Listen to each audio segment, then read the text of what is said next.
Good evening. Nice to have you with us on a Saturday. Thousands of Canadians from coast to coast took to the streets today, including right here in Vancouver, demanding that the government take concrete measures to stem climate change. The demonstrations are aimed at sending a message to world leaders who are taking part in the UN Climate Change Conference. It is now currently underway in Copenhagen. And today, riot police faced off with tens of thousands of demonstrators there. Michelle Miller has our top story tonight.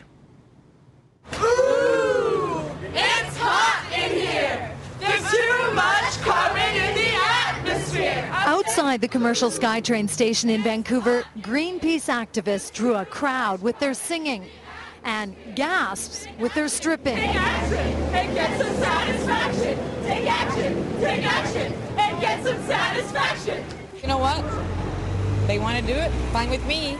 Unorthodox. I guess that's how you grab people's attention, so they did a good job. The semi-nude protesters paid no attention to onlookers as they made their way to the SkyTrain, wearing only a message. The activists are calling on industrialized nations like Canada to agree to deeper emission cuts. Well, we're trying to show the commitment that we have to fighting climate change because it's a really, really huge problem. It's going to affect absolutely every person on this planet within our lifetime.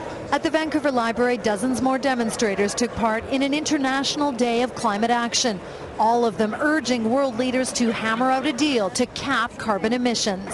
This event here in Vancouver today is really just a sampler. There are protests, sit-ins and candlelight vigils going on around the country and around the world. From caroling in downtown Victoria to marching in Moncton, climate change activists rallied to save the planet. By far the largest demonstration took place in Copenhagen, where the UN Climate Summit is being held. Tens of thousands of protesters filled the streets. The mainly peaceful protest was disrupted by clashes with police. Some 300 to 400 people were arrested. The two-week-long summit is now at the halfway mark, with prime ministers and heads of states arriving in the coming days to discuss the bold proposals set forward, which could mean reducing emissions by up to 45% below 1990 levels for the developed world, while pouring billions of dollars into the developing world. The United States is fully in support of significant financial assistance for developing countries.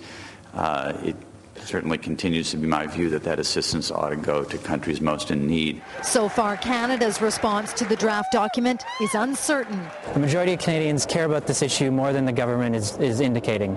And we want them to listen. It's pretty basic. We want them to listen to their people. So we want this government to acknowledge that we live in a global village and we need to act accordingly. For today, the protesters are hopeful, but willing to bear it all again for the sake of the planet.